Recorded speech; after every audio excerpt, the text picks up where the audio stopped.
No, ¿cómo le decía? Muy buenas tardes, estimados amigos y amigas que nos acompañan como cada domingo pasadas las 5:30 de la tarde en punto de encuentro a nuestras habituales mesas nacionales de diálogo e intercambio de ideas. Esta semana, en la número 30, analizando un domingo más el panorama político y electoral en el país, para lo cual hemos convocado a cuatro distinguidos invitados para que nos acompañen a analizar justamente estas situaciones que han ocurrido en los últimos días.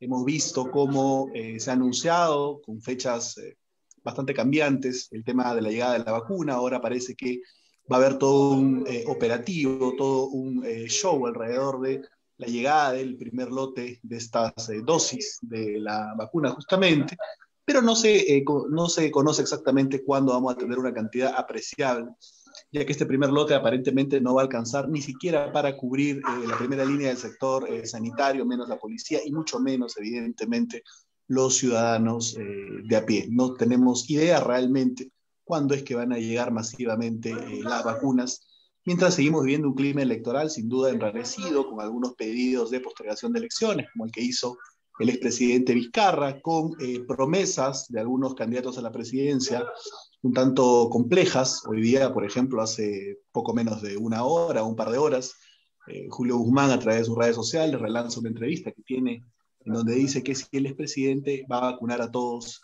a toda la población del Perú este año y va a hacer que la economía se dispare.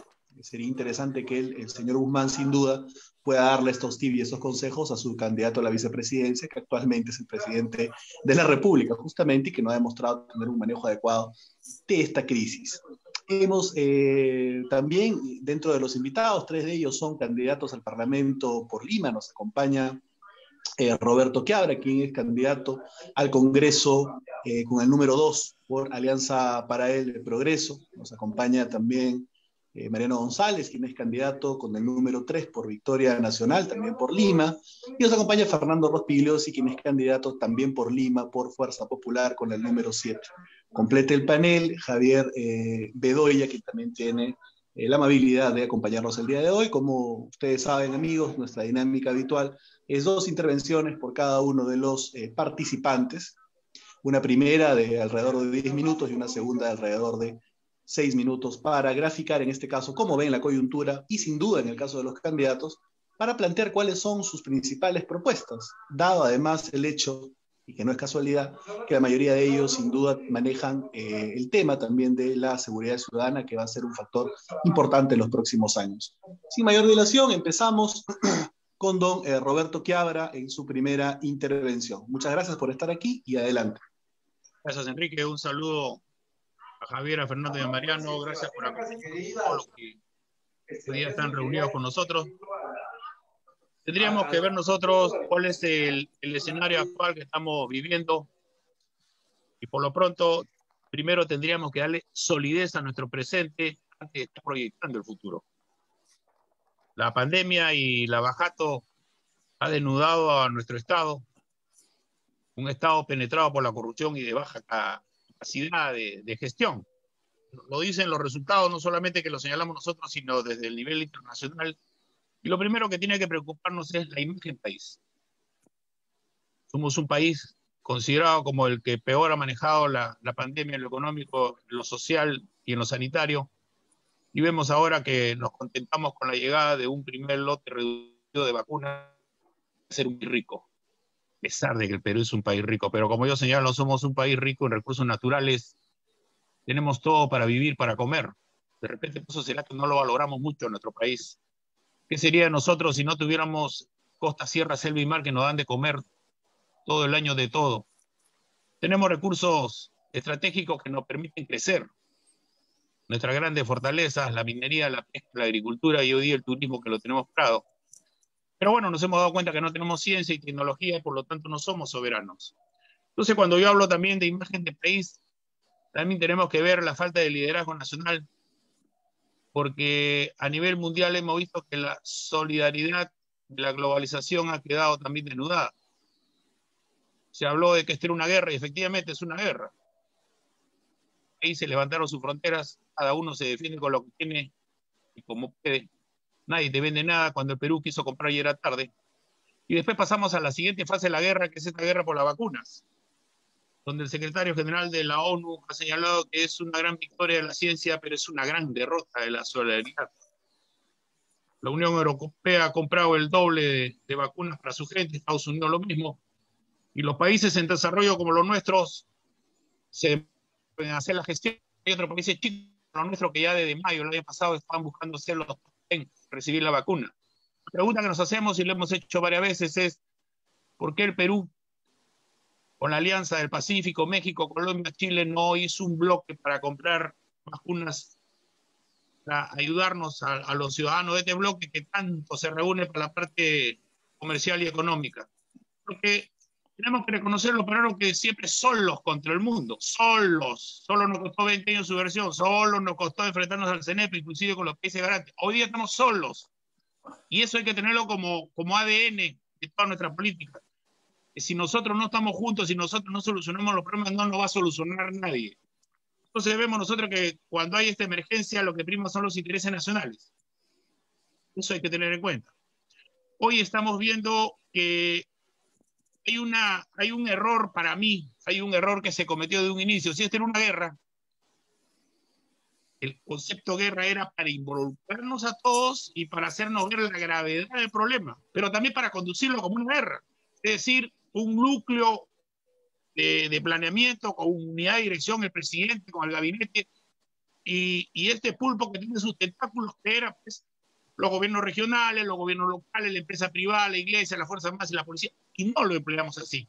Y no lo empleamos así por algo que es básico, y lo conoce Mariano, y lo conoce Fernando, que ha sido ministro de Defensa e Interior.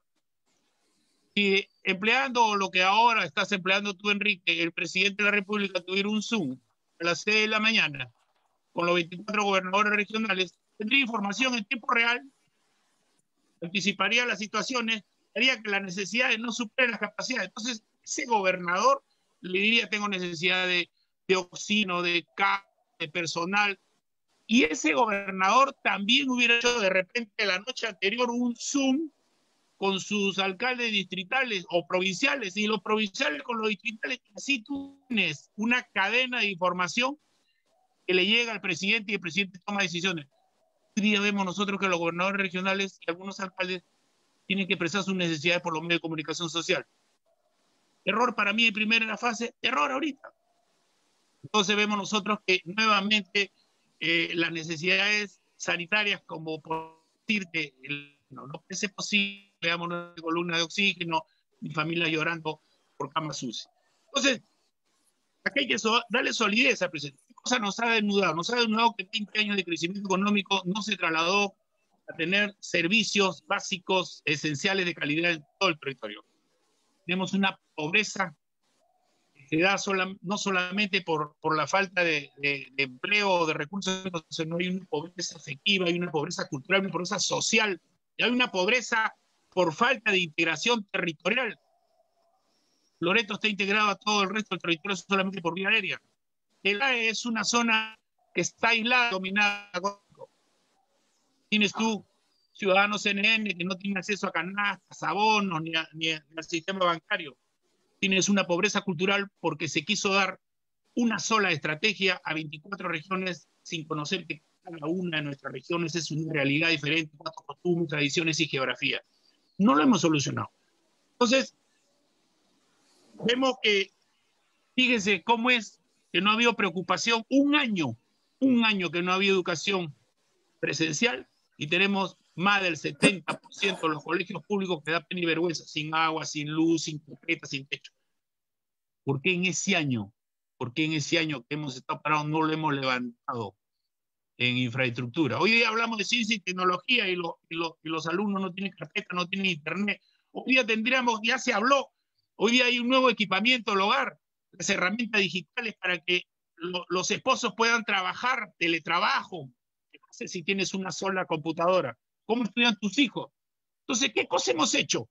Hemos narrado, hemos hecho el diagnóstico, pero no hemos dado la solución. Hablamos que la gente no puede quedarse 15 días si no tiene refrigeradora. Todos no viven en una casa acomodada, todos viven, la gran mayoría, hacinados. Tenemos que solucionar el problema. Ahora, tú decretas una cuarentena que los infectólogos y los médicos, algunos dicen que es importante. Pero si tú hubieras sido eficiente desde un año, y tú hubieras dado un bono en estos 15 días y le repartes canasta de víveres casa por casa, esa gente dice, por lo menos no estoy trabajando, pero tengo recursos, lo que tengo que pagar, y tengo cómo darle comida a mi gente. Pero esa gente, si el bono lo va a recibir el día 17, ¿quién anuncia lo de los bonos? El ministro de Cultura. Y el ministro de Economía, recuerden que el ministro de Economía fue un crítico que dijo con los primeros bonos que primero se hace el anuncio de los bonos y después se planea. Ahora él es ministro de Economía. Entonces, eso no se pudo hacer en esta segunda ola porque hemos visto nosotros que no hay un cumplimiento total de esta cuarentena. Entonces, si todos sabemos que esta segunda variante es más contagiosa, es más letal, la gente en las calles, es porque el gobierno, la gestión no está viendo la realidad, no está viendo la solución del problema. Entonces, hoy día tenemos que ver nosotros y confiar. Porque eso hay que dar siempre un mensaje de confianza. Hoy llegan vacunas, no en el lote que esperábamos nosotros, pero hoy día llegan las vacunas que todos esperamos que la parte logística ya esté armada. Queremos que esas vacunas que hoy día llegan y que dicen que van a vacunar a partir del miércoles, sepamos nosotros cuáles son los puntos de aplicación de la vacuna, cuál es la data. Que todos los peruanos sepan, a mí me toca en Pueblo Libre, en el centro hospitalario, tal sitio, y yo voy a ir el día tal y ahí me toca la vacuna. Esa demostración de fuerza se ha debido hacer. Porque eso no depende del extranjero, no depende de que llegue el avión o no. Eso depende de que ya nosotros tenemos. Si ya lo tenemos hecho, si ya lo tenemos armado, digámoslo. Lo que hay que generar es confianza. Hay que confiar en alguien. Y vemos nosotros que no es una simple disculpa de decir que no sabemos comunicar. Uno comunica bien cuando sabe que lo que está haciendo está bien. Pero cuando uno tiene duda de lo que está haciendo, no puede ni comunicar. Entonces yo creo que ya tenemos nosotros la realidad. Hay algunos candidatos que hablan del futuro, del progreso, pero si no, le da solidaridad. A mí hay que fortalecer al Perú del nivel distrital. Educación, salud y alimentación es una trilogía que tiene que crecer al mismo ritmo. Empecemos por el nivel distrital. Que la educación se dé en los distritos y que la salud sea. Esta atención primaria de la salud, ¿cómo la materializas? Teniendo tú en cada distrito atención al niño, a los adultos, a los ancianos, a los discapacitados, y que tengas tú la oportunidad de que te tomen un control de salud anual, una especie de examen de salud anual, de tal manera que la mayoría de los peruanos que han fallecido por COVID ha sido por las enfermedades persistentes, pero un pobre no tiene ni tiempo, ni dinero, ni recursos para hacerse un examen como los que sí se pueden hacer cuando tienen un seguro. Solucionemos eso. Yo creo que si solucionamos eso y no cometamos el mismo error que se cometió en la primera fase, paramos totalmente nuestra economía. ¿Cómo se te ocurre parar la minería y la agricultura? Es decir, le regalas al enemigo, porque hay que ver que en la pista internacional las economías en competencia, cuando tú paras, hay otro que se beneficia. Entonces, aquí lo que nos va a salvar a nosotros es la construcción masiva. ¿Qué esperamos nosotros para hacer construcción de carreteras, reparación de los colegios y de los hospitales, 4 turnos por 6 horas? Así trabajan más peruanos, las obras se hacen en menos tiempo. Con los campamentos en las carreteras y en los cuarteles forman campamentos para que esa gente trabaje y se la gane con la suya, con bonos. Eso sería mi primera intervención, Enrique. Gracias.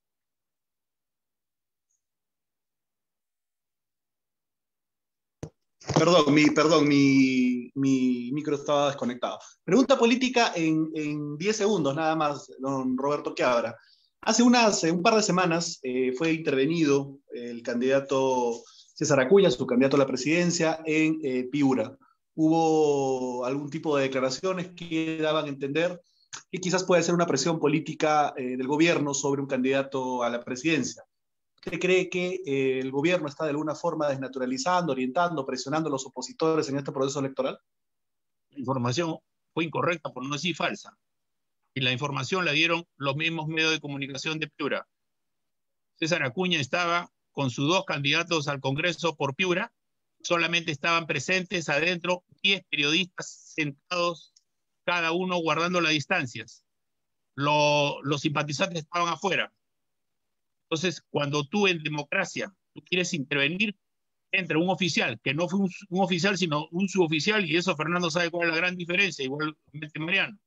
Y en vez de acercarse en democracia, si es que se está haciendo mal al organizador y decirle están haciendo mal, como si tuvieras intervenido en una fiesta chicha.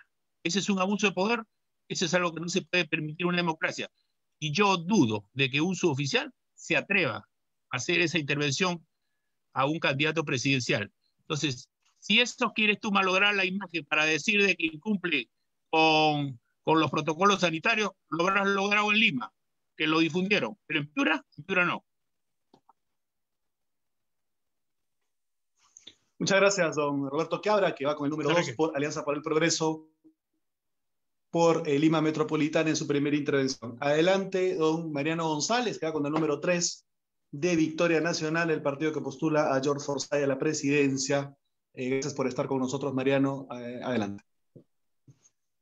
Muchas gracias, Enrique, y saludo también la participación de Fernando, de Roberto y de Javier. Antes de entrar de repente en el contexto actual, quisiera hacer una pequeña mirada muy sucinta hacia atrás, ¿no? Desde la década del 2000, o sea, en los años 2000, definitivamente se inició una etapa, digamos, post-fujimorismo, y de alguna manera se tenía la esperanza de que con el gobierno de Toledo la cosa se iba a enrumbar, ¿no? Es verdad, hubo logros económicos muy importantes, trabajos muy importantes en distintos sectores. Roberto y Fernando fueron ministros y creo que ellos pueden dar fe de que la cosa había una estabilidad económica y muchas cosas positivas. Sin embargo, en el ámbito político había inestabilidad, producto digamos, de muchos conflictos, de muchos desencuentros entre uno y otro grupo. Asimismo, creo que fue un error el hecho de que Toledo tenía toda la posibilidad de cambiar no solamente la legislación, sino las condiciones en las que las empresas de las telecomunicaciones se venían desarrollando. Creo que no hubo decisión en ese sentido, ¿no? Entonces, y creo que las consecuencias las seguimos pagando hasta ahora, por eso es que quería referirme a ese punto en concreto. Luego viene el gobierno de García y definitivamente hubo también estabilidad económica, pero, por ejemplo, generó una crisis muy grande en su propio partido, ¿no? Creo yo que se produjo, y lo digo con todo respeto, una especie de derechización del APRA, ¿no? Y que de alguna manera abandonó sus postulados iniciales, ¿no? Y creo yo que la estabilidad económica a la que propendía el gobierno de Alan García, que era positiva, también debió ir acompañado con otros, digamos, factores en el ámbito social, ¿no? Y de estabilidad política. En el gobierno de García no hubo tanto problema como el de Toledo, más bien en esto. Luego viene el gobierno de Humala, y ahí sí creo que se desata, digamos, las primeras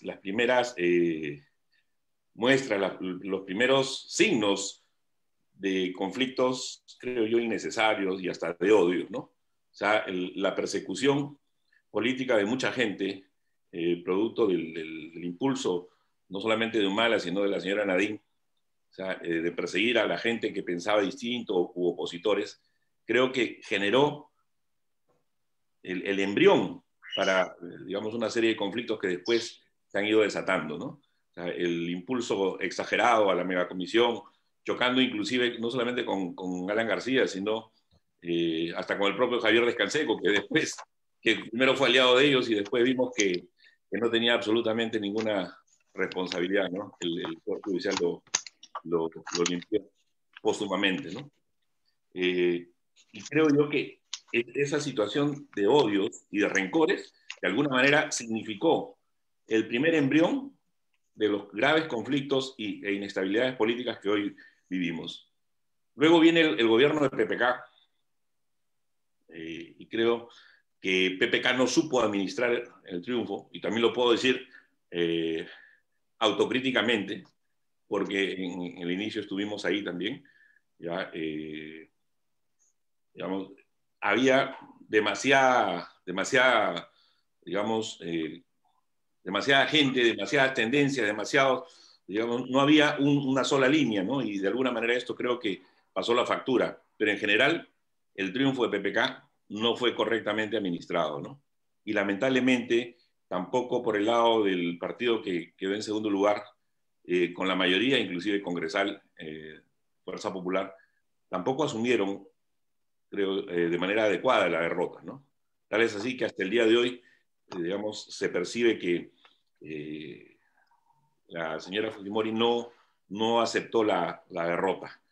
Luego viene una guerra fratricida entre Keiko Fujimori y Kenji, y eso termina pues por dilapidarlo, ¿no? Y de alguna manera también contribuye a la situación de conflictos y de enfrentamientos, creo yo, innecesarios, ¿no? Lo más sencillo hubiese sido que Peruanos por el Cambio y Fuerza Popular asumieran responsablemente, ¿no? Uno que ha ganado las elecciones y que desde la grandeza inclusive se pida disculpas si hubo algún tipo de ofensa, y desde el otro lado también reconocer el triunfo, ¿no? Porque nos guste o no, así es la política, como en el deporte, ¿no? Como en el fútbol. O sea, terminan los 90 minutos y si ganó el otro, bueno, caballero, pero eso no pasó. Luego viene lo que yo denominaría la era de los felones, ¿no? Y ahí sí creo yo que empieza ya la cosa mucho más grave, ¿no? Me refiero concretamente, por un lado, Vizcarra, y por otro lado, Salaverry, ¿no? Y hoy están juntos, ¿no? ¿Y por qué digo esto? Porque definitivamente hoy, a la luz de los hechos, ya sabemos que gran parte de esa inestabilidad política de Peruanos por el Cambio tenía a un factor dentro de Peruanos por el Cambio trabajando para que esto sucediera. Y eso fue Martín Vizcarra Cornejo. O sea, una persona totalmente desleal y maquiavélica, porque es él quien prácticamente maneja o planifica la caída de Kuczynski, ¿no? Entonces, con todo esto, digamos, había aún una serie de conflictos y enfrentamientos entre el Poder Ejecutivo y el Congreso. El Congreso estaba ejerciendo sus funciones, y nos guste o no, algunas de ellas, pues, como la elección de miembros del TC u otras atribuciones, eran legítimas, eran legales. Pero quizá había habido ya una desconexión con nuestra sociedad. La gente de alguna manera miraba mal al Congreso, pero no nos olvidemos que también, de alguna manera, el concierto de los medios de comunicación era un factor importantísimo para acelerar esa situación de conflicto. Y haciendo, digamos, un uso y abuso inclusive de la publicidad estatal, Martín Vizcarra y su corto gobierno se afianzaron manejando de tal manera a cierta prensa que no permitía pues que ningún opositor pueda decirle nada en su contra. Y creo que las consecuencias las seguimos viviendo hoy. En esa línea, digamos, para mí, la vacancia de Vizcarra es una situación legítima, pero es una situación que merecía más por su comportamiento político, totalmente falto a la ética, ¿ya? Pero no quizás por los temas jurisdiccionales, ¿no? Porque obviamente, más allá de que a mí no me cabe la menor duda de que tenga una serie de hechos que tiene que responder ante la justicia y probablemente tenga responsabilidad penal, pero lo que sí se le cuestiona, o yo le cuestiono más, es el manejo político totalmente inmoral y antiético, no solamente desde la tradición con PPK, sino también desde el manejo con sus adversarios.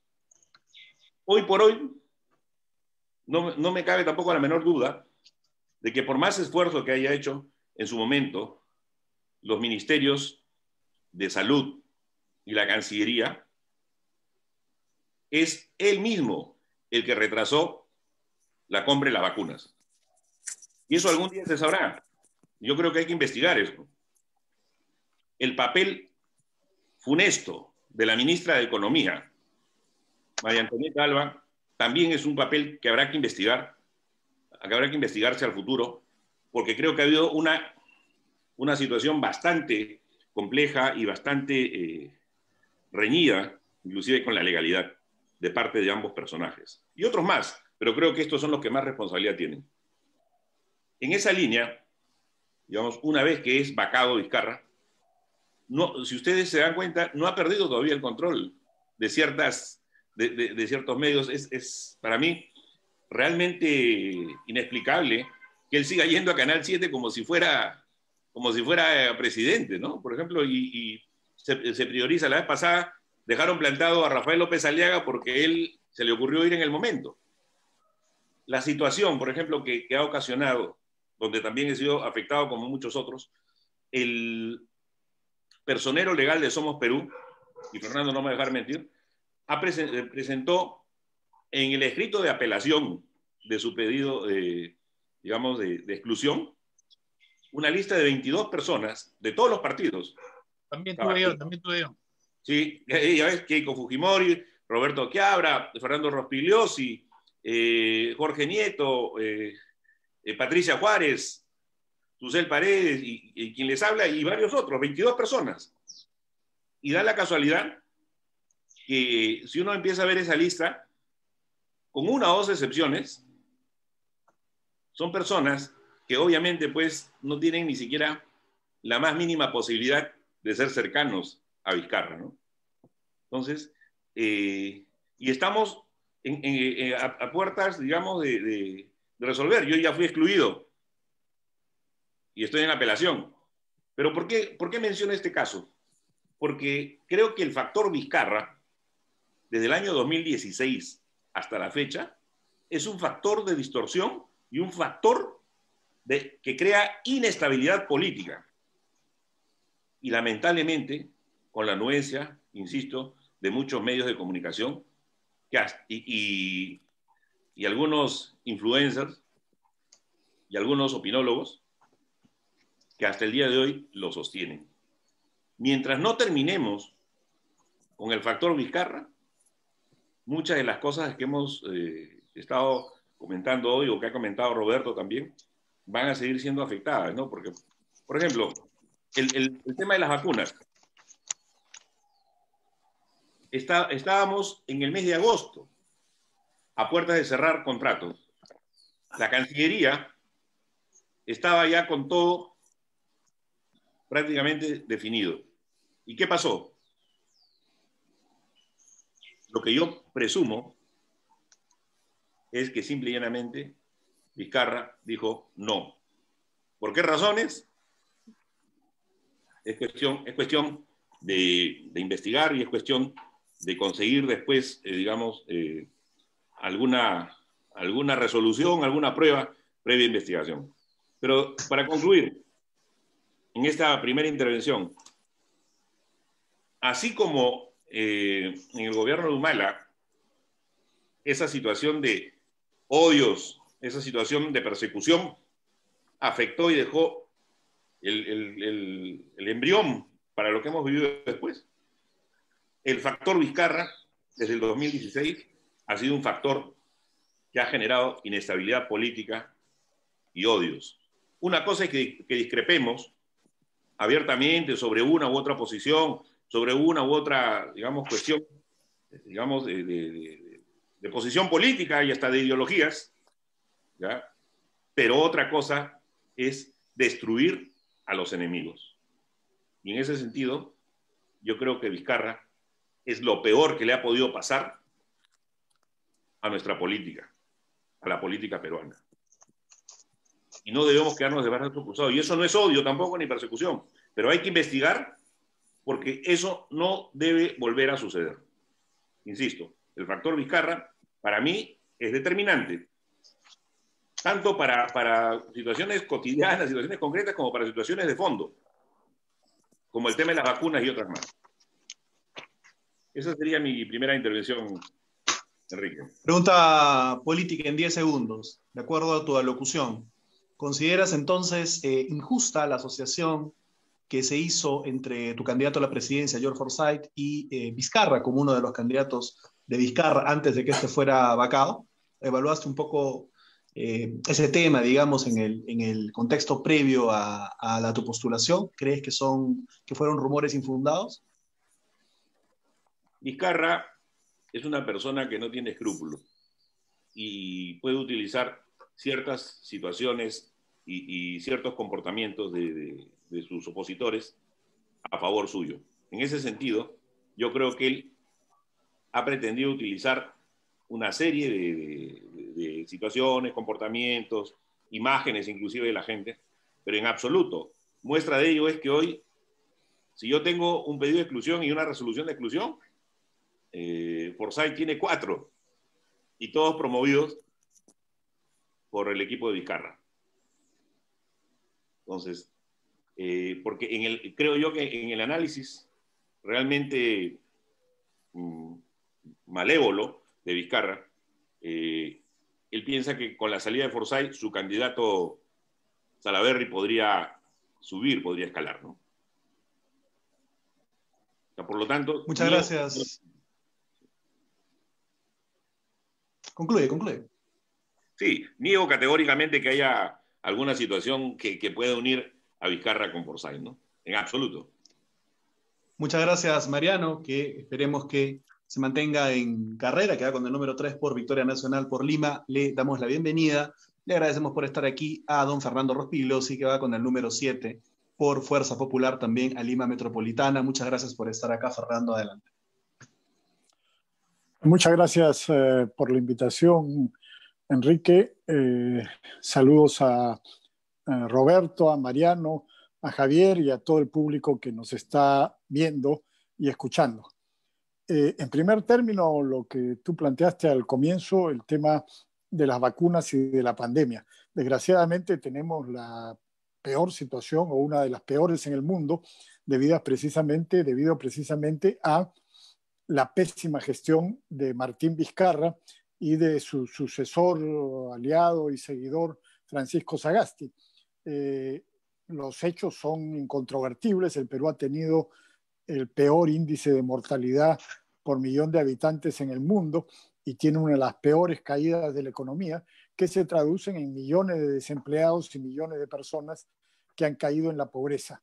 Esto debido a la pésima gestión de Vizcarra, que nos impuso una cuarentena brutal que no tenía objeto, no tenía sentido, porque no tenía posibilidades de detener la propagación de la infección. Y no se hizo lo que habían planteado conocedores, personas expertas en la materia, como el doctor Ernesto Bustamante desde el principio, hacer miles y miles de pruebas moleculares cada día para detectar a los infectados, aislarlos y ir controlando la pandemia, sin necesidad de establecer cuarentenas estrictas para toda la población en todo el Perú. Tampoco se hizo lo que había que hacer mientras duró la cuarentena, de ampliar el número de camas UCI, de ampliar la provisión de oxígeno, etc. Y la tendencia populista e izquierdista de ese gobierno, del gobierno de Vizcarra, junto con ministros como Zamora del Frente Amplio, como el premier de aquel entonces, Vicente Ceballos, que, por ejemplo, rechazaban las donaciones de oxígeno que hacían empresas privadas sin importarles que miles de personas podían morir por falta de oxígeno, pero ellos no querían que las empresas privadas donaran el oxígeno que era indispensable para la sobrevivencia de los enfermos. Realmente un desastre lo que tuvimos, y lamentablemente la continuación de eso es lo que tenemos ahora con Sagasti, como han señalado tanto Roberto como Mariano. El punto es que se debieron comprar las vacunas. Países ya no Israel, Estados Unidos, la Unión Europea, sino países vecinos como Chile u otros de la región compraron las vacunas y empezaron los tratos en abril, mayo del año pasado. Y no fue un problema de dinero, porque el Perú tiene o tenía en ese momento inmensas cantidades de dinero y podía haber comprado o asegurado la provisión de cualquiera de las vacunas que estaban en el mercado en ese momento. Entonces, ahora estamos pagando las consecuencias y la pésima gestión sigue con el gobierno de Sagasti. Hoy día van a llegar, dicen, vacunas suficientes para 150,000 personas. Eso va a alcanzar para empezar a vacunar al sector salud. y no más que eso. Y para eso están desarrollando prácticamente un circo, por ejemplo, con 1000 policías de resguardo, una cosa absurda, ¿no? Nadie va a asaltar el transporte de la vacuna, es una dotación policial razonable, 20 policías es absolutamente suficiente para manejar eso, pero no 1000 policías, quitando policías de la seguridad ciudadana para ponerlas en este show que ha montado el gobierno de Sagasti, que quiere seguir embaucando a la población. El hecho es que estamos muy retrasados con respecto a otros países, a nuestros vecinos, y eso le va a costar la vida a muchas personas. Bueno, eso me lleva al otro tema, a la gran amenaza que tenemos en estas elecciones. Tener gobiernos no solo similares a lo de Vizcarra y Sagasti, el gobierno de Sagasti es un gobierno de intelectuales de izquierda, sino tener un gobierno bastante peor, es decir, más populista y más izquierdista que el que hemos tenido con Vizcarra y que el que estamos teniendo con Sagasti. Yo creo que la presencia de 1 millón de venezolanos o más de 1 millón de venezolanos en el Perú debe hacernos reflexionar. Estas personas han venido huyendo, vienen huyendo de una atroz dictadura, una corrupta dictadura que ha hundido a su país. Una cosa absolutamente increíble. El país más rico de la región, que tiene la reserva de petróleo más grande del mundo, está en una pobreza extrema. ¿Debido a qué? A las políticas socialistas y populistas del gobierno de Chávez primero y de Maduro después, que, ojo, empezaron, así como pretenden empezar algunos ahora, no vamos a hacer grandes cambios, queremos cambiar la Constitución. Eso sí, es lo que dicen todos estos populistas izquierdistas. Así como dijo Chávez, vamos a hacer un cambio de Constitución, y después vino todo lo demás. Ese es el preámbulo, esa es la advertencia de lo que viene después. Por supuesto, ellos no se presentan como que van a hacer la socialización de la economía. No dicen eso. Sino dicen, vamos a hacer, pues llevan a sus países a la hiperinflación y al desastre económico. Esa es la principal amenaza que tenemos en estas elecciones, y eso es lo que debemos impedir a toda costa. De lo contrario, vamos a caer en una situación similar a la de Venezuela.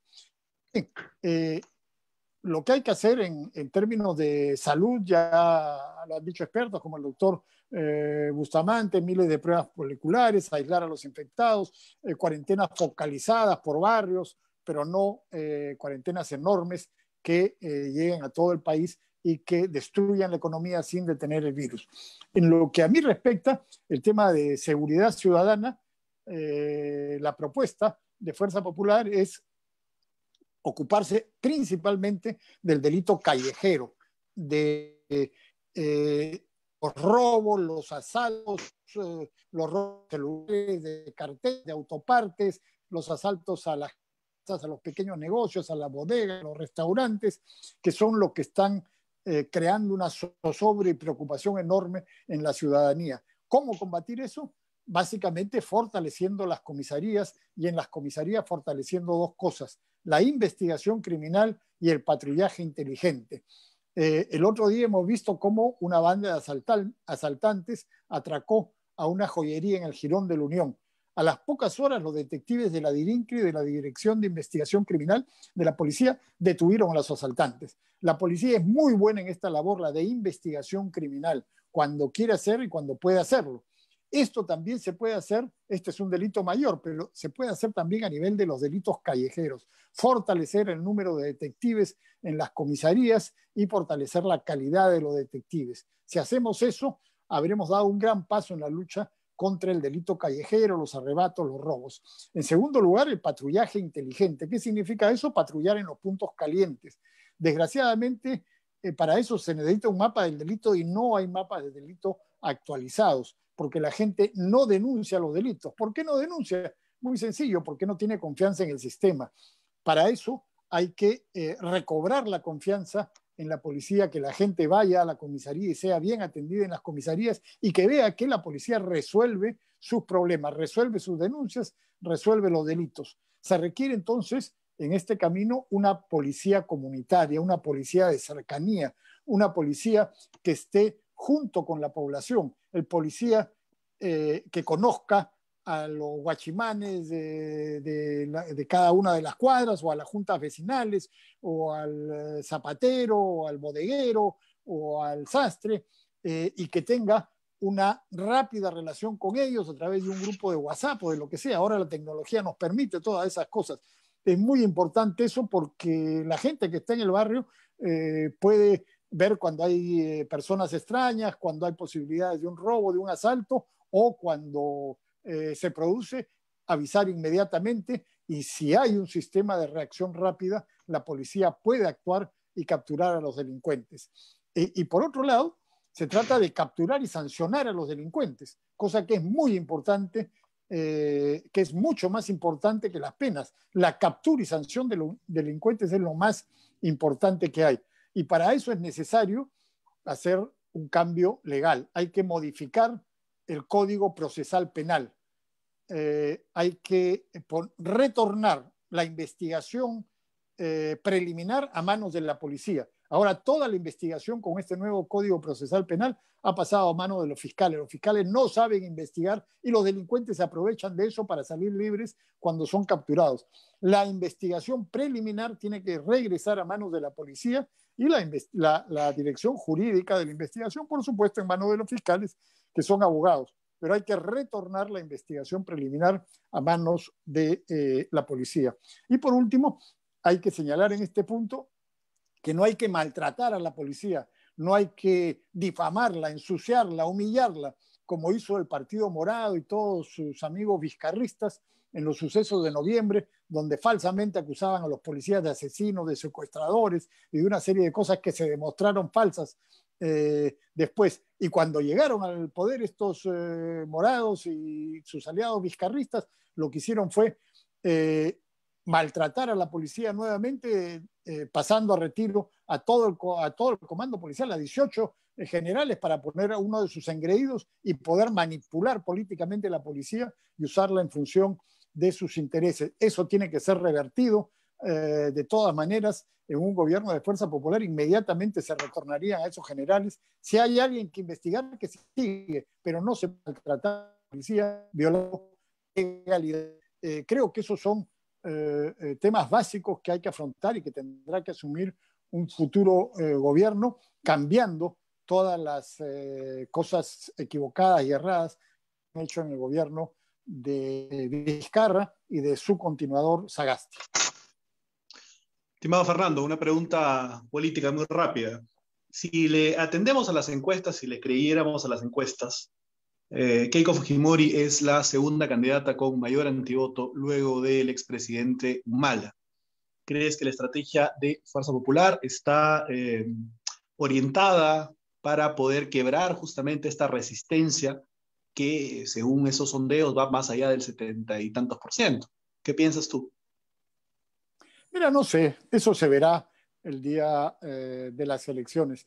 Lo que tenemos ahora es que hay un gran descontento de la población con la clase política. Hay un desinterés muy grande en las elecciones, como lo muestran las mismas encuestas. La gente no está prestando atención con justificada razón, porque lo que tenemos es que todo el mundo está tratando de salvarse del virus, o tratando de evitar perder el empleo o conseguir un empleo cuando lo ha perdido. Entonces, yo creo que en este momento no se está prestando mucha atención. Eso se verá en las elecciones, pero lo que sí es cierto es que hay un gran descontento con los políticos y la política en general, que fueron asustados por Vizcarra, tremendo sinvergüenza que atacaba a los políticos como si él fuera un hombre puro y limpio, y después vimos que lo hacía solamente para esconder sus propias cochinadas, y hizo cosas realmente muy feas, y además logró controlar el sistema judicial con esta fiscal Zoraida Ábalos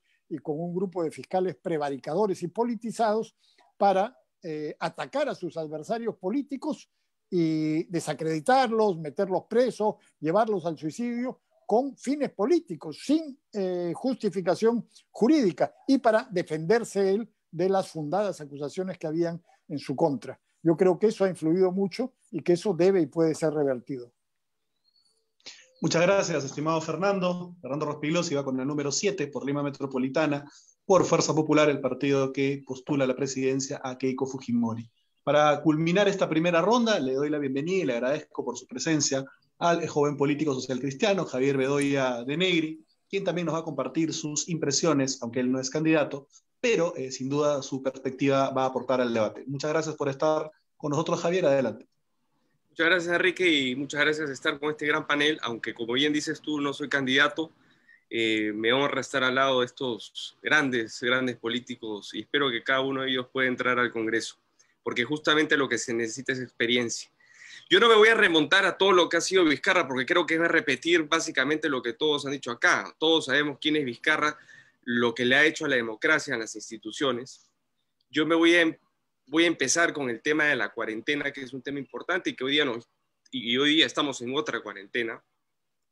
El daño que le hizo el país, y en marzo del año pasado, cuando nos llevaron a la cuarentena, recuerdo que algunos que estábamos más o menos enterados del tema, por lo menos cuál es la realidad de nuestro país, dijimos a los 10 días de que esta situación o esta medida era simplemente temporal y no perenne, dada la realidad del país, que tiene un 75% de la pega que es informal. Es decir, la gente sale a trabajar el día a día, sale a traer la comida para su casa. Es gente que no puede estar definitivamente encerrada, que además son familias que viven 6 personas en un cuarto. Entonces, es una situación que físicamente y económicamente era inviable para muchas familias peruanas y sobre todo para las MIPES y pequeñas empresas que viven del día a día y que finalmente una encerrona de este tipo las lleva a la quiebra, como finalmente ha sucedido con muchas de ellas, ¿no?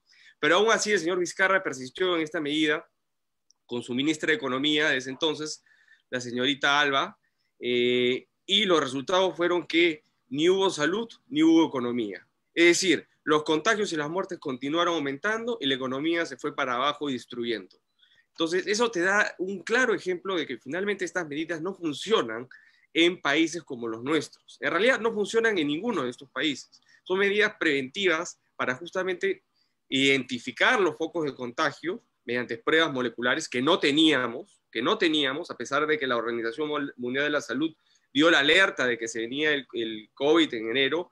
No teníamos pruebas moleculares, en consecuencia no podíamos aislar a la gente, identificarla y aislarla, y simplemente fuimos ganando tiempo sobre la marcha para ir comprando todo este tipo de implementación y medicamentos que a la larga tampoco hemos visto que se hayan comprado en su totalidad, ¿no? Porque después de llegar un pico en agosto, en octubre más o menos, y que empezara a descender en octubre, en noviembre, y que se hablara de una segunda ola, la señora Massetti, actual ministra de Salud del señor Vizcarra, no hizo mayormente nada para prepararnos para una segunda ola. Y lo más grave es que nos dijeron y nos vendieron la idea de que esas vacunas venían en diciembre. Entonces, más allá de un tema de salud, también hay un tema de expectativa por parte de la población que no se cumplió.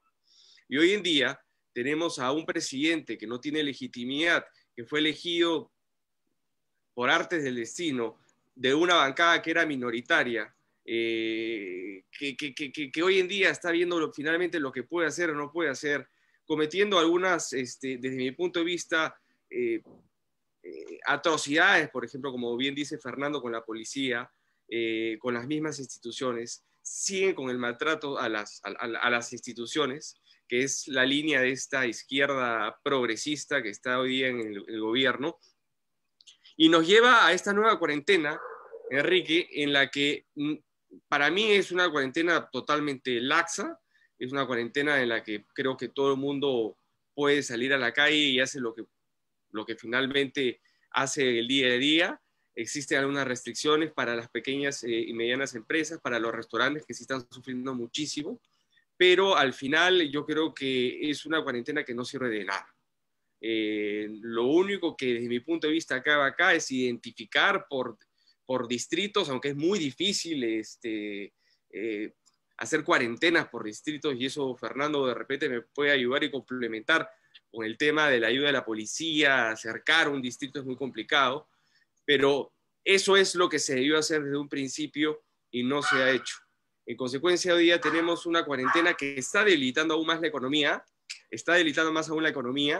y no está trayendo ningún tipo de efecto. Esta semana probablemente escuchemos al presidente Sagasti prolongar la cuarentena y decir cuáles son las nuevas medidas. Espero que no las haga más estricta. Entiendo que los contagios se están incrementando, pero creo, como bien acabo de repetir, la cuarentena no es la solución. La cuarentena no es la solución para finalmente frenar los contagios y la muerte. Y más bien lo que estamos haciendo es destruir la economía y estamos privando a la gente que trabaje y que lleve el pan y la comida a su casa. Respecto al tema de las elecciones, es muy pronto aún para decir finalmente cómo estas se van a desenvolver. Hay mucho desinterés, hay una antipatía ante la clase política, la gente no quiere saber ahorita nada, está más preocupada por el tema del COVID. Las elecciones no están calando. Tengo la misma sensación y la misma percepción de lo que fueron las elecciones del año 2020, donde la gente al final, a último momento, va a tener que decidir su voto. Algo que no podemos dejar de ver es el incremento o la subida de Johnny Lescano a Acción Popular, y probablemente acá los señores candidatos lo estarán discutiendo en sus respectivos comandos de campaña, y le está quitando voto a Verónica Mendoza, con lo cual eso hay que tenerlo muy en claro. Y creo que hay, digamos, otro espectro de candidatos que son entre Keiko Fujimori, Rafael López Aliaga y el mismo Hernando de Soto, que conforman, digamos, un espacio político en común. Y creo que de alguna manera en eso se va a resultar la segunda vuelta electoral. Es decir, a una izquierda representada sea por Johnny Lescano, desde mi punto de vista, o Verónica Mendoza, y a una derecha representada por Keiko Fujimori probablemente, con el apoyo de Rafael López Aliaga, con Hernando de Soto. Me refiero a apoyos en cuanto a gente que va a votar por Keiko en la segunda vuelta. No me refiero a que estos señores vayan a dar su apoyo públicamente hacia Keiko. Finalmente el endoso no funciona. Pero nuevamente me pregunto, y ya sería nuevamente la tercera vez que Keiko pasa en segunda vuelta y se encuentra en esta situación del antivoto, ¿no? El antivoto que se ha creado hace más de 10 años entre los que eran antifujimoristas, antiapristas, y los que eran apristas, fujimoristas, y la gran mayoría de peruanos que estábamos al medio. O tenías que estar en un lado o estás en el otro, pero si no estás en uno de los dos bandos, estás fregado. Pero tienes que pertenecer a uno de los dos bandos. Y yo creo que eso no es así. Yo creo que hay personas, hay partidos políticos que no tenemos nada que ver con el fujimorismo, ni con el aprismo, y mucho menos con el anti, que creo que le ha hecho muchísimo daño al Perú, lo ha desunido de una manera tremenda, y ese antifujimorismo y antiamprismo está representado hoy en día por la izquierda caviar, que maneja los medios de comunicación, las ONGs, en fin, y que tiene hoy día, maneja el poder en el país. Entonces, yo veo eso, ¿no? Veo un candidato de izquierda con Keiko Fujimori probablemente en una segunda vuelta, y ahí me gustaría ver finalmente qué diferente va a ser Keiko esta vez a las otras dos oportunidades. No quiero desmerecer a los otros candidatos, todavía falta mucho. Sinceramente, al candidato del señor Forsyth veo que está bajando en las encuestas, y probablemente es como consecuencia que el señor Forsyth no quiere aparecer en la televisión, no está supeditado a que le hagan preguntas, mucha fotito, mucho videíto, pero finalmente no está para confrontar ideas. Cuando se le busca, está caminando, tomando fotos, pero no está para la confrontación de ideas, y eso le está pasando la factura. Creo que el señor Acuña se ha estancado, no ha crecido, le ha pasado mucha factura, creo, su bancada en el Congreso y algunas otras situaciones o coyunturas que han venido pasando en el camino. El señor Guzmán, evidentemente, tiene a un presidente en Palacio de Gobierno que también le está pasando la factura. En fin, hay situaciones en que cada candidatura está sufriendo por cosas ajenas a las mismas. Por eso es que vislumbro el panorama como lo he diseñado, y veremos en ese momento en qué situación nos encontramos. Pero lamentablemente, otra vez, nos encontramos en situaciones difíciles en las que tenemos que escoger entre una u otra opción que no necesariamente son las que nosotros, o la que algunos peruanos o muchos peruanos queremos. Fuera de eso, hay que tener en consideración que quien pasa a la segunda vuelta, en primer lugar, no va a tener más del 15 o 20%. va a ser un presidente, y el segundo va a tener el 10%, o por ahí. Entonces, el que gane la elección, sea quien sea, no va a ser un presidente con mucha legitimidad, con un Congreso probablemente bien atomizado, y donde vayan a haber nuevamente este tipo de pujas, y donde se necesita gente con experiencia, como los señores que están acá presentes, y no novatos que van ahí a pelear y a figuretear. Es lo que pasó desde mi punto de vista con la bancada fujimorista en el quinquenio que está por terminar. Era una bancada tremendamente grande, 73 congresistas, pero muchos nuevos, muchos sin experiencia política, y cada uno, digamos, hacía lo que le daba la gana. No había un control sobre esa bancada. En consecuencia, yo sí creo que se debe escoger gente con experiencia, más aún en esta coyuntura. Javier, pregunta política en 10 segundos. ¿Tú crees que persista una maniobra y que pueda tener éxito, amparado seguramente en las cifras que pueden ir en aumento en la pandemia, para postergar la fecha del 11 de abril de las elecciones? Sin duda, sin duda. Yo creo que todos estos candidatos a los que te he mencionado están en busca de ello, ¿no? Ya lo mencionó el señor Acuña, probablemente lo vaya a mencionar posteriormente el señor Guzmán y así sucesivamente. Pero creo que las elecciones se tienen que llevar a cabo de todas maneras. Y de entre los vacunados tienen que estar los miembros de mesa. Pero estas elecciones se tienen que llevar dentro del calendario. No podemos postergar las elecciones por ninguna manera. Creo que se pueden llevar a cabo tomando las precauciones y las medidas correspondientes, prolongando inclusive los horarios de votación. Es más, prolongando inclusive en 2 fechas, si es necesario, la elección, de tal forma que se evite la aglomeración de gentes, vacunar a los miembros de mesa y así llevar la elección conforme estaba establecida. Yo creo que es lo que corresponde, es lo que corresponde a una democracia. Lamentablemente estamos en esta situación, pero hay otros países que también estando en esta situación y también en una situación tan grave como la que nos encontramos, han llevado a cabo sus elecciones y no ha habido ningún problema. Muchas gracias, Javier Bedoya, por tus opiniones en esta primera ronda. Pasamos inmediatamente. Enrique, simplemente para hacerte un ejemplo, Ecuador hoy día acaba de votar la primera vuelta presidencial con COVID. Así que no veo ningún problema. Muy bien.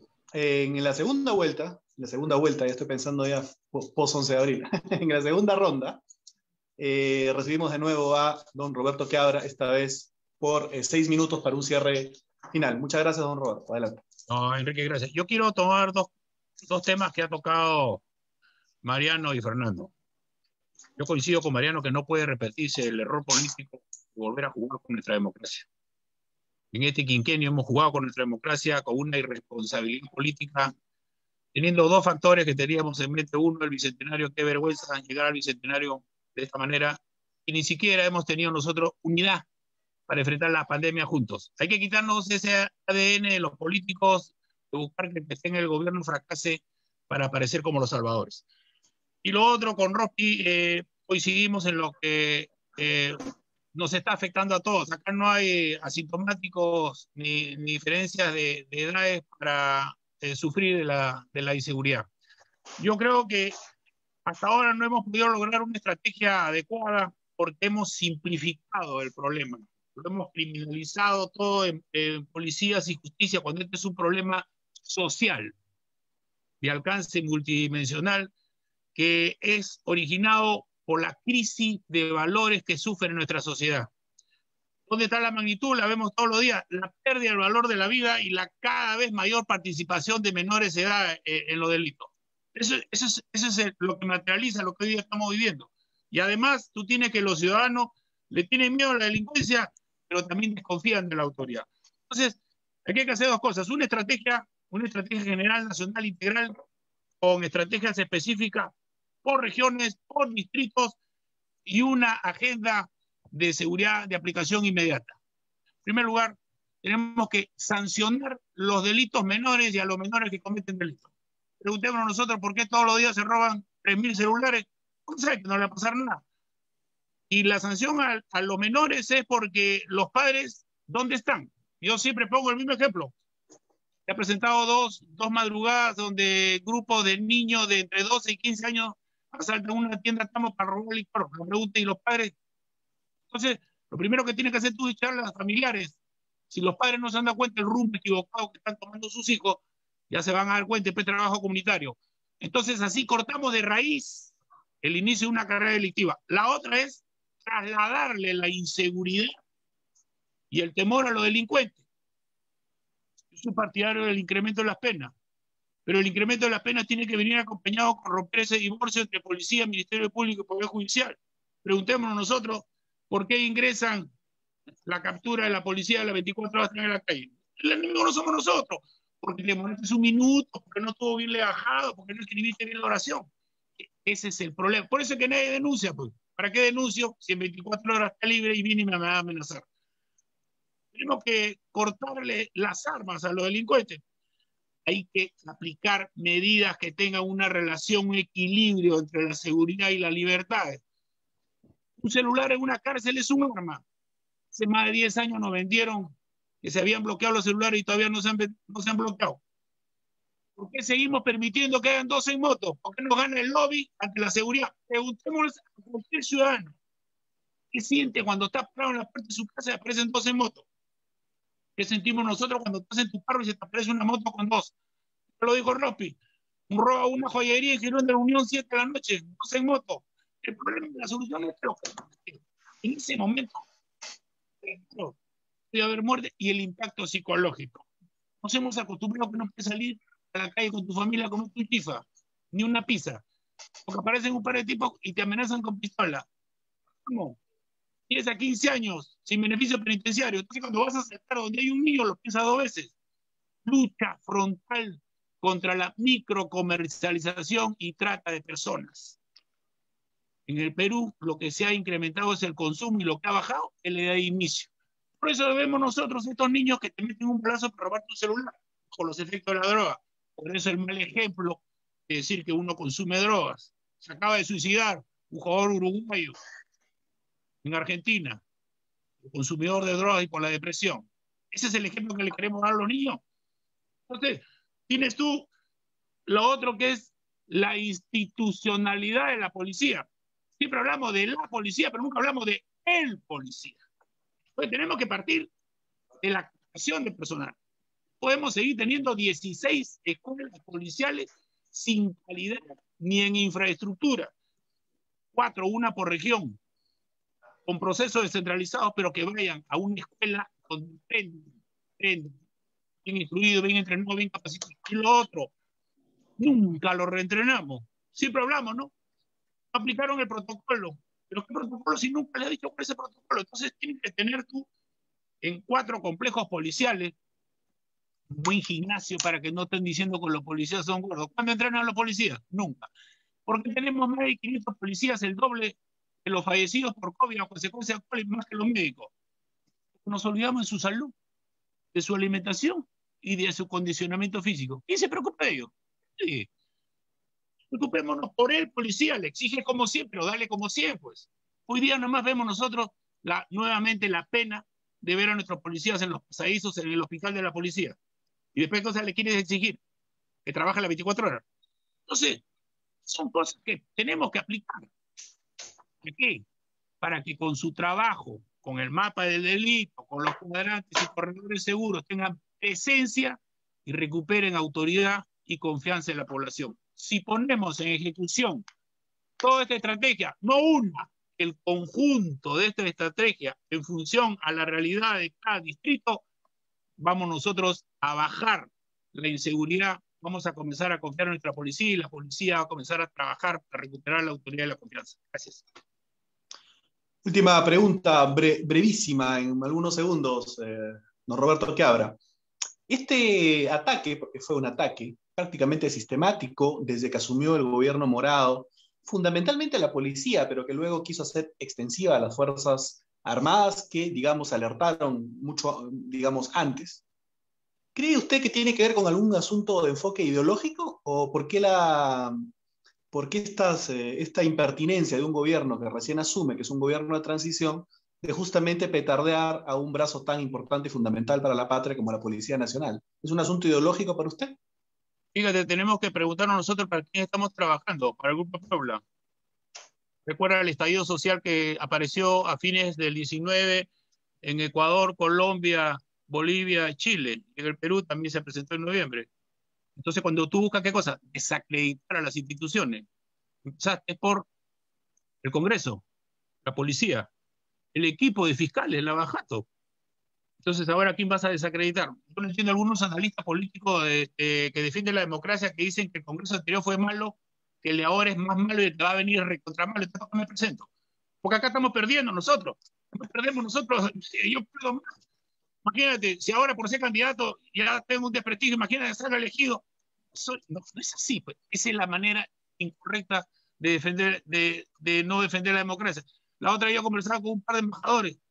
Me decía, este es el único país donde en primera plana sale el antivoto. Díganle a la población. No confíes en lo que van a postular, no confíes en lo que van a entrar, va a ser muy focalizado, va a ser igualito. Entonces, yo creo que veamos nosotros, porque ellos tienen una doctrina que la están aplicando en todos los países de la región. Quieren recuperar toda la izquierda que han perdido. Desprestigias a las instituciones, descalificas a aquellos que opinan y piensan diferente. Y lo otro, dividir. Se quedaron sin lucha de clases, ahora buscan dividir. Sociedad civil, ¿qué? Sociedad militar la otra. Conservadores, ¿qué? Progresistas, ¿qué? Dividir. Lenguaje inclusivo para dividir. Con el lenguaje inclusivo tú divides. Buscamos la unión. Tú lo que hoy día necesita es unidad. Y en eso creo que coincidimos. Lo más viejo que nos estamos presentando, como dice Javier, por lo menos los viejos tenemos la experiencia de lo que buscamos es unidad. Nuestra experiencia para buscar dentro de los disensos propios de una democracia los consensos que nos permitan superar esta crisis integral. Gracias, Enrique. Muchas gracias, don Roberto Cabra. Va con el número 2 por Alianza para el Progreso, el partido que postula a César Acuña a la presidencia. Le agradezco mucho a Mariano González y le doy el uso de la palabra en esta segunda ronda. Él va con el número 3 por Victoria Nacional, el partido de George Forsyth. Adelante, Roberto. Perdón, Mariano. Gracias, Enrique. Para mí, digamos, una de las razones y en las que he coincidido, y por eso acepté la invitación con Victoria Nacional, es uno de los ejes del plan de gobierno que tiene que ver con la planificación estratégica para el desarrollo, ¿no?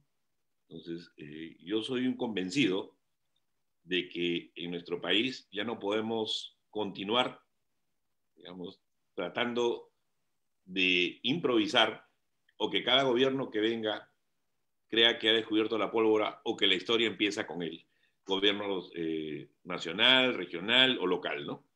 Necesitamos, como cualquier empresa grande o conjunto de empresas, ¿no? O sea, una empresa seria, importante, ¿qué hace? Planifica, se fija metas y hace que todo su sistema trabaje para conseguir sus objetivos.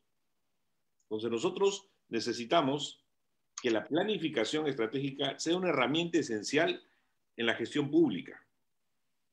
Y ese es un proyecto, que inclusive lo tengo listo, que no amerita más que un par de modificaciones constitucionales que podría permitir que dejemos una hoja de ruta para 5, 10, 15, 20, 30 años. Mañana viene, digamos, en esa ruta, mañana viene el Partido Verde y la pintará de verde. Viene el Partido Naranja, la pintará de naranja. Viene el Partido Azul, la pinta de azul. Pero esa ruta ya está establecida. Y yo creo que allí debería radicar la unidad a la que varios de nosotros nos hemos referido, ¿no? Es decir, a una unidad programática, a un proyecto país. O sea, es verdad, siempre vamos a tener coincidencias y divergencias. Para mí es difícil, por ejemplo, estar en esta sala, no lo voy a negar, y yo soy progresista, pero Enrique, tú me conoces y mi comportamiento siempre ha sido totalmente de apertura y no voy a referirme a otras corrientes, ¿no? Y lo que detesto es la doble moral. Entonces, me cuesta, a mí como un hombre, si cabe el término de centro-izquierda, poder trabajar, digamos, con gente que aparentemente pensaría igual que yo, pero su práctica política es hipócrita. Entonces, yo he sido formado, digamos, por demócratas cristianos en mi niñez y han dado siempre, digamos, con los sectores progresistas, pero realmente creo que hay mucha gente que le hace daño al país, y lo reconozco abiertamente.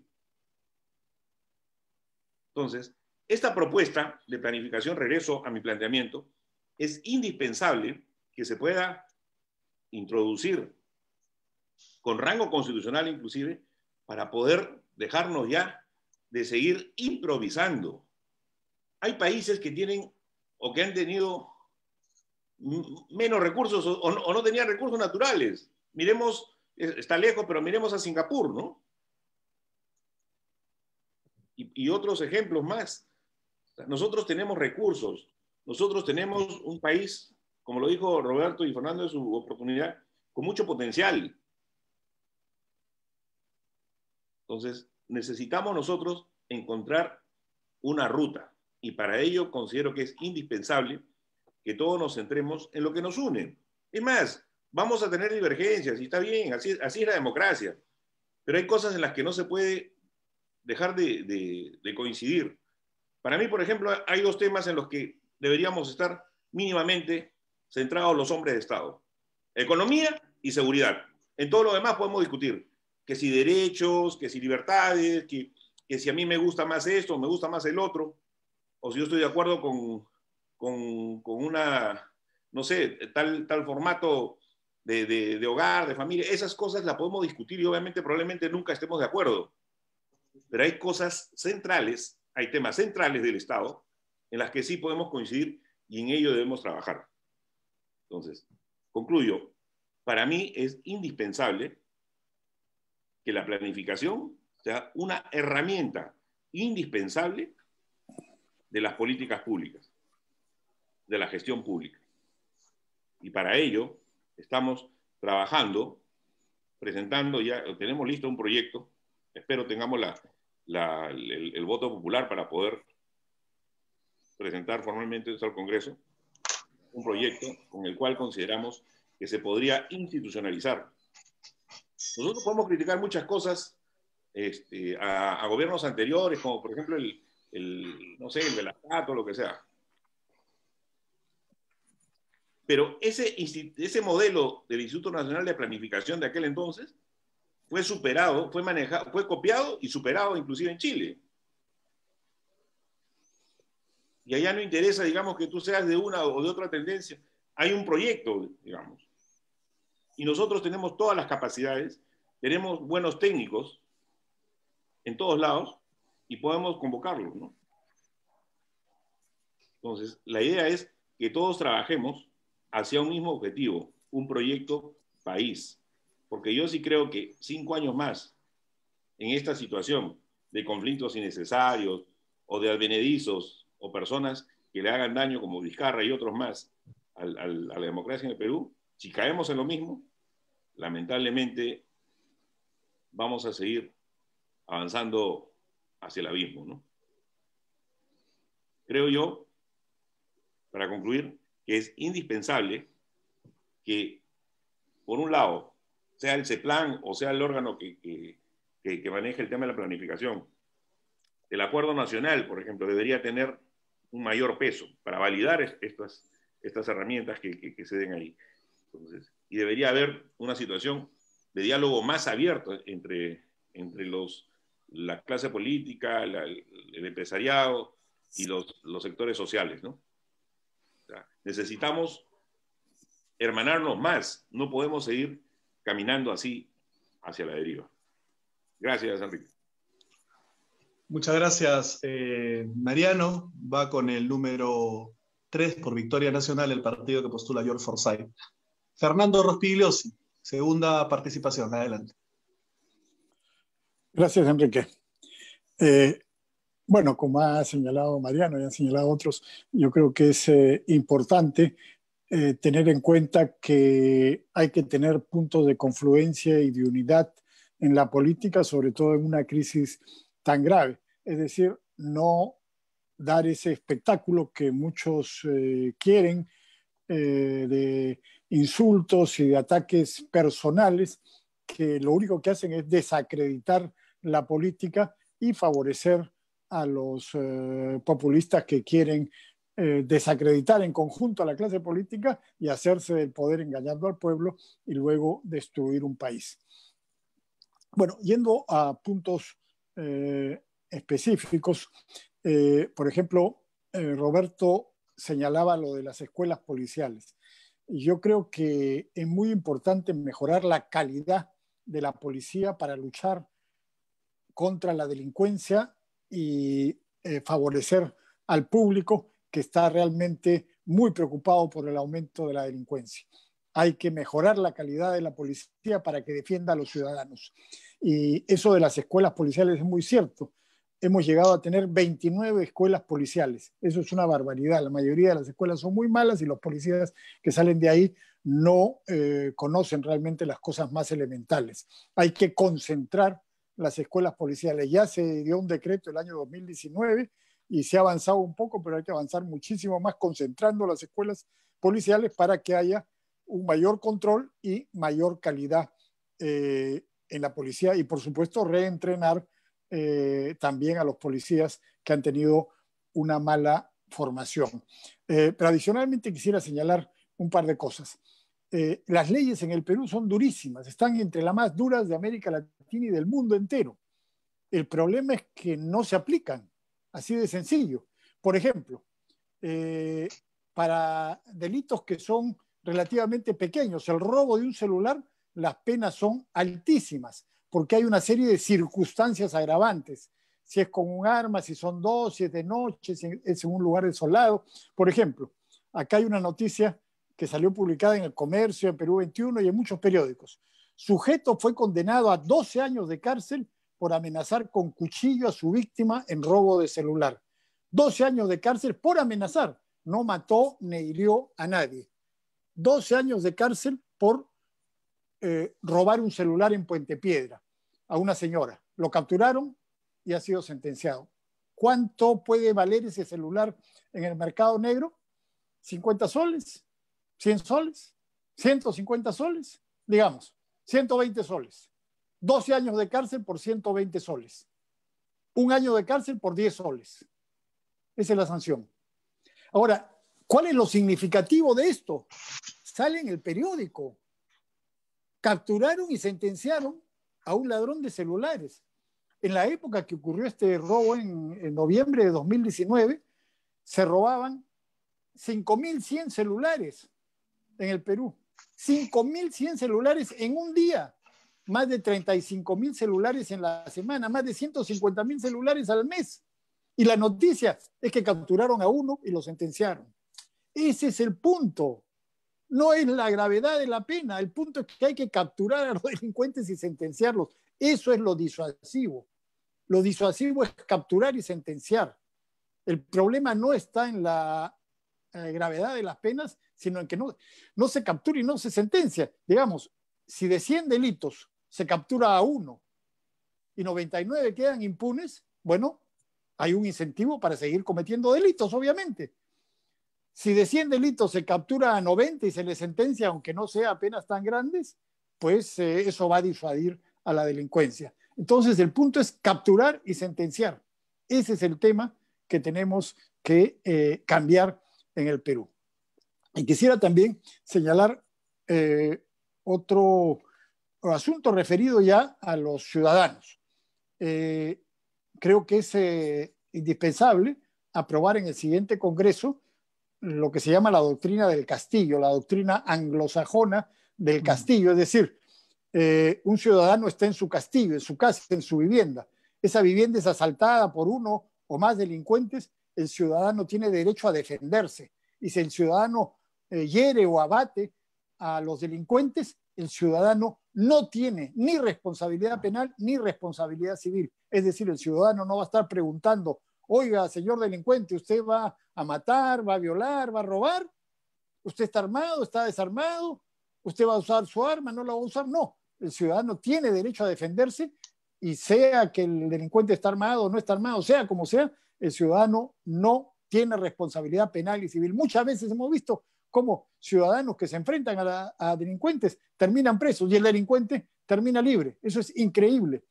Lo mismo ocurría con la policía hasta que ya se cambió, por suerte, esa ley, fue promulgada, no quiso promulgarla Vizcarra, la promulgó el Congreso, Manuel Merino la promulgó el año pasado, donde los policías ya tienen una ley de defensa policial que les permite enfrentar a los delincuentes y no ser responsables ellos por cuando abaten o hieren a un delincuente, una propuesta que realizó el congresista Jorge del Castillo y que se aprobó en el Congreso y se promulgó el año pasado. Entonces, hay algunas cosas que hacer, sí, pero lo fundamental no es aumentar las penas, sino capturar y sentenciar a los delincuentes, y a eso tenemos que abocarnos en el siguiente gobierno. Muchas gracias, Fernando. Va con el número 7, como ustedes saben, por Fuerza Popular. Para cerrar esta segunda ronda y el conversatorio en general, la segunda intervención de Javier Bedoya. Adelante, Javier.